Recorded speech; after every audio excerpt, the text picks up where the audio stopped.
Olá, seja bem-vindo à Sensory Class de hoje. Aqui eu te mostro passo a passo para você aplicar a análise sensorial, desde o planejamento até a análise estatística dos resultados. Eu sou a Tati Ribeiro e hoje eu vou falar sobre as regras de ouro da sensorial, aquelas que você não pode quebrar de jeito nenhum. E se você não assistir esse vídeo até o final, corre um grande risco de você não aplicar a sua sensorial direito.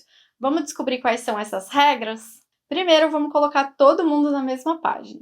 A análise sensorial ela é a ciência que usa os nossos órgãos dos sentidos, né, os nossos 5 sentidos, que são a visão, a audição, o olfato, o paladar e o tato, na avaliação dos produtos. Eu tô te falando isso porque eu quero te perguntar: você consegue usar só um sentido, usar um sentido de cada vez e esquecer todos os outros quando está consumindo algum produto?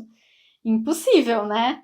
Imagina só, vai comigo lá para a padaria perto da sua casa. Você imagina comer um pãozinho que você deu até água na boca, que você acabou de pegar na padaria e aí você simplesmente desliga, esquece que aquele pãozinho tem um cheiro, aquele cheirinho, sabe, que acabou de sair do forno, esquece que ele tem aquela crostinha dourada que você viu, esquece que ele tem aquela pestaninha perfeita que não é nem aberta demais nem fechada demais, esquece aquela textura crocante que ele tem quando você morde, que ele tem aquele miolo macio e você foca só no paladar. Estranho, né? Não dá para focar nisso. Um produto é um conjunto, é tudo que você percebe pelos seus órgãos dos sentidos todos juntos. Ou então você imagina assim, você vai lavar o seu cabelo. E aí você vai focar só no cheiro que o shampoo tem, mais nada, o resto você desliga. Então a sensação da espuma nas suas mãos, se ela é cremosa, se ela não é, o barulho que o seu cabelo faz depois do enxágue ao passar as mãos para você perceber se ele está limpo ou não, a maciez dos fios depois que você enxágua.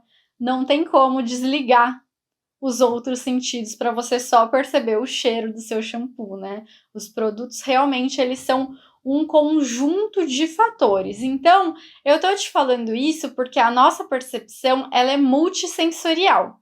Não dá para você desligar um sentido e prestar atenção só em um.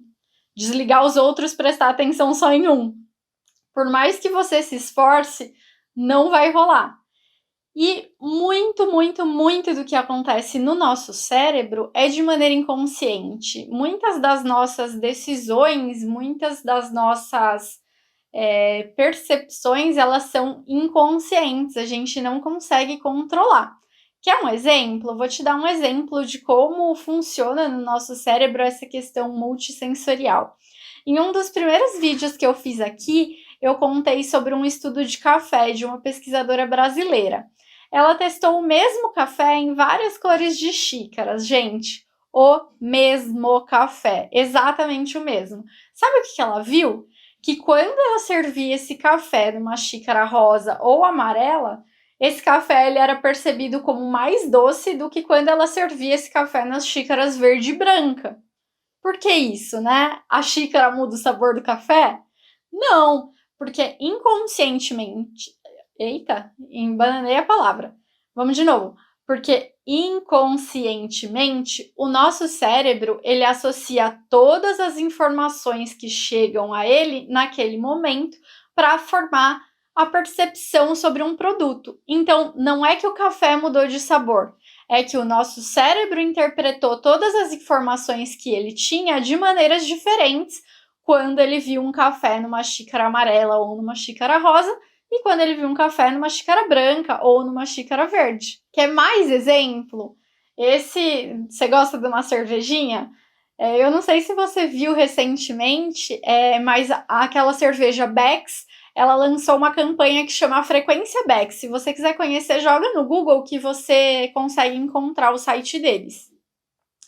Nessa campanha foi interessante que eles desenvolveram uma música que é capaz de deixar a cerveja mais amarga. E aí eles até sugerem um mini experimento para você fazer em casa. Você escuta a música deles com uma frequência mais alta, toma uma cerveja qualquer porque eles dizem que agora com essa música qualquer cerveja pode ser amarga como a Beck's, né? Então você toma qualquer cerveja com a música deles que eles desenvolveram numa frequência mais alta E aí depois você escuta essa música numa frequência mais baixa e junto com isso toma um gole da mesma cerveja. E aí eles dizem que essa cerveja vai ficar mais amarga. Tudo com base em estudos científicos, tá, gente? E aqui, no caso da cerveja, é a mesma coisa do café. No café era o mesmo café exatamente em xícaras diferentes. Aqui na cerveja também é a mesma cerveja, só com músicas diferentes que a pessoa está ouvindo, que vão dar para ela uma percepção maior ou menor de amargor. Então, esse é outro exemplo que mostra como os nossos sentidos funcionam em conjunto e como o nosso cérebro interpreta essas informações todas de uma vez e não separadamente, né? Bom, tá bom. Já falei um monte aqui, só que até agora eu não falei nenhuma das regras de ouro, né? Verdade. Fato. Mas é que antes eu precisava reforçar para você como que a nossa percepção é multissensorial e como que muitos dos processos no nosso cérebro eles são inconscientes. Porque entender isso, ela é a base para você entender por que eu selecionei as 3 regras que vem aí como as regras inquebráveis da sensorial. Então, vamos a elas. Regra número 1 da sensorial. Sirva todas as suas amostras do mesmo jeito. Se você já assistiu um outro vídeo, você pode ver que eu falo praticamente em todos eles, né? Então, essa regra não tinha como ficar de fora entre as regras de ouro, as regras inquebráveis. Então me digam, posso colocar cada amostra em potinho de uma cor para ficar mais fácil de identificar? Não, não posso. Posso servir em potinhos fofos com detalhes coloridos? Também não, gente, por favor. E aí, para essas duas perguntas, vocês lembram do exemplo do café? Imagina se eu servir o mesmo café em xícaras diferentes. Imagina eu servir a mesma amostra em potinhos de cores diferentes, o quanto que isso pode influenciar o seu resultado e o quanto você pode obter um resultado equivocado na sua sensorial, né? Posso contar para o meu avaliador o que é uma amostra ali na hora do teste, se ele me perguntar? Não, também não pode, que também é uma informação que você está dando para ele que ele vai usar para formar a percepção dele para te dar uma resposta. Como que eu tenho que fazer então?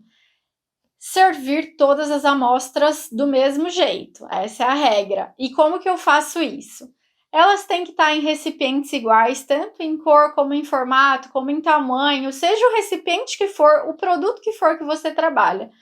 Copo, prato, bisnaga, pote, independente do que for que você vai servir, igual para todas elas, de cores neutras, branco, transparente, preto, nada de colocar elementos coloridos, estampas. Não pode também ter referência à marca ou outras informações, como, por exemplo, ele vê como que você faz o preparo dessa amostra, que é tudo informação que você vai dando e consciente ou inconscientemente seu avaliador vai processando. Como que eu vou identificar essas amostras, então, se eu tenho que colocar elas todas em recipientes iguais? Vou me embananar inteirinho? Não. A gente usa que sensorial a identificação por código de 3 dígitos. Então, são 3 números. Procura aqueles números que não têm nenhum significado, assim, para as pessoas, porque a gente sabe que tem números que significam coisas, né? Quem joga bingo sabe, né? 33, 22. Mas então procura número 51, né? Sempre o cara do bingo que narra o bingo usou, né? Assim, uma boa ideia, 51.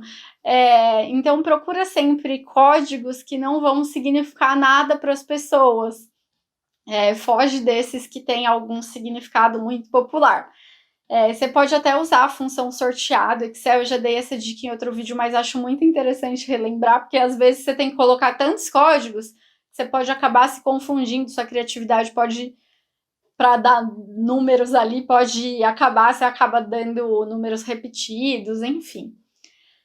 Para as amostras, você tem que ter o mesmo preparo, o mesmo tratamento que você vai fazer, né? Então, se você precisa misturar ela com outros ingredientes, você uniformiza isso, usa os mesmos para todos, serve para frio. se certificar de que você está servindo na mesma temperatura para todo mundo. Então, essa foi a regra número 1. Sirva todas as suas amostras do mesmo jeito.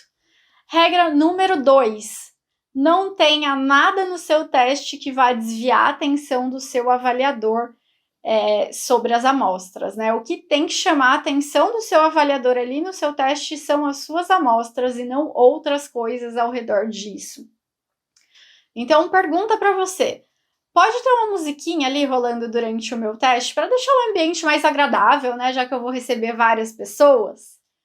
Não pode, gente, de jeito nenhum. Lembra lá do exemplo da Beck's da cerveja. Eles com uma música tornam uma cerveja mais amarga. Imagino que eles vão fazer com a sua amostra. Outra pergunta que eu tenho para você. Eu posso colocar, então, um aromatizador de ambiente para deixar o local do meu teste mais cheirosinho, receber as pessoas com capricho? Também não pode, gente. Laboratório de sensorial não pode ter cheiro nenhum. Posso fazer uma decoração bem linda, pintar as paredes de colorido, colocar um quadrinho, um vasinho de flor no meu local do teste? Também não pode. Posso ter um ambiente com uma iluminação assim mais aconchegante, mais escurinho para receber as pessoas? Pensa, gente. Musiquinha rolando, aromatizador de ambiente, uma decoração linda e maravilhosa, uma iluminação mais escurinha. Não pode nada disso na sua avaliação sensorial. Como tem que ser esse lugar onde você vai fazer sua avaliação sensorial, então? Ele tem que ser de cores neutras, assim como você vai servir suas amostras em recipientes de cores neutras, né? O seu ambiente também tem que ser. Então, procura usar ali branco, cinza, um bege, um ambiente sem cheiro. Então, cuidado também com os produtos de limpeza que você vai usar. Tem ali um protocolo de limpeza bem definido para não deixar cheiro nos locais de avaliação. De exaustão, para não deixar o cheiro das amostras contaminando o ambiente ali, uma amostra influenciar outra. Música ou barulho também não pode, lembra lá do exemplo da cerveja. E ele tem que ser bem iluminado para não fazer sombra sobre as amostras, para você ter uma boa visualização das amostras. Significa que eu preciso ter um laboratório para fazer análise sensorial? Não, não significa. É importante você conhecer essas regras para você saber onde você pode flexibilizar. Então, se você encontrar uma sala onde você tenha cores neutras nas paredes, uma decoração mais discreta, ou consiga remover essa decoração, você pode fazer o seu teste sem problema nenhum. Tá? Não precisa ser laboratório. O que importa é não ter nada nesse ambiente que vai chamar mais atenção dos seus avaliadores do que as suas próprias amostras. Vamos então para a nossa regra número 3. Você não pode conduzir o seu teste e ser avaliador ao mesmo tempo. Parece óbvio, mas não é. Eu já vi muita gente fazer isso. Eu acabei aqui de dar um monte de exemplo de como os processos no nosso cérebro são inconscientes e de que você não pode contar para o seu avaliador o que você está avaliando ali no momento do teste. E aí você me fala, mas Tati, eu criei o código lá faz tempo já nem lembro mais o que é o quê. Veja bem, você foi lá, você planejou todo o seu teste, você preparou essas amostras da forma como você tinha que entregar para as pessoas, você teve muito mais contato com essas amostras do que todo mundo que está participando do seu teste, não é verdade? Então, será mesmo que você não vai saber qual amostra é qual? Inconscientemente, o seu cérebro ele vai buscar todos os pedacinhos de informação que possam dizer algo para ele descobrir qual amostra é qual, né? Não dá para você dizer que realmente você não vai saber qual amostra é qual, porque você teve muito contato ali com elas. E além disso, né, você está em uma condição diferente de todos os outros avaliadores. Você não seria um avaliador comum, vamos dizer assim, né? O que eu tô querendo dizer aqui? Eu tô querendo dizer que você não tem que testar as amostras da sua pesquisa? Não, não é isso. Você tem que testar as amostras da sua pesquisa e você tem que ser o primeiro a fazer isso, até para você conseguir planejar o seu teste da maneira correta. mas é como se você fosse café com leite, sabe? Lembra na infância, quando a gente brincava de pega-pega, esconde-esconde? Sempre tinha aquele primo que não entendia da brincadeira e que você botava ele para correr no meio, só que aí no fim das contas os resultados dele não valiam, a gente falava que ele era café com leite. É isso que vai acontecer no seu teste, mas aí pelo motivo contrário, né? Porque você sabe muito mais das amostras do que as outras pessoas. Então é super importante que você mesmo avalie suas amostras, mas os seus resultados não podem fazer parte do resultado final da sua pesquisa. Então você vai ser o café com leite do seu teste. Bom, anota aí então essas 3 regras para você nunca quebrar. Sirva todas as suas amostras do mesmo jeito. Não tenha nada no seu teste que vai desviar a atenção do seu avaliador das amostras. E você não pode conduzir o seu teste e ser avaliador ao mesmo tempo. Dá para flexibilizar um monte de coisa. Eu até citei alguns exemplos aqui durante os vídeos, mas essas 3 regrinhas de ouro não dá. Me conta então, tem alguma regra, mais alguma regra que é inquebrável para você? E não esquece, qualquer dúvida, deixa o seu comentário que eu vou te responder. E se tiver sugestão também, pode deixar aqui. Até a próxima!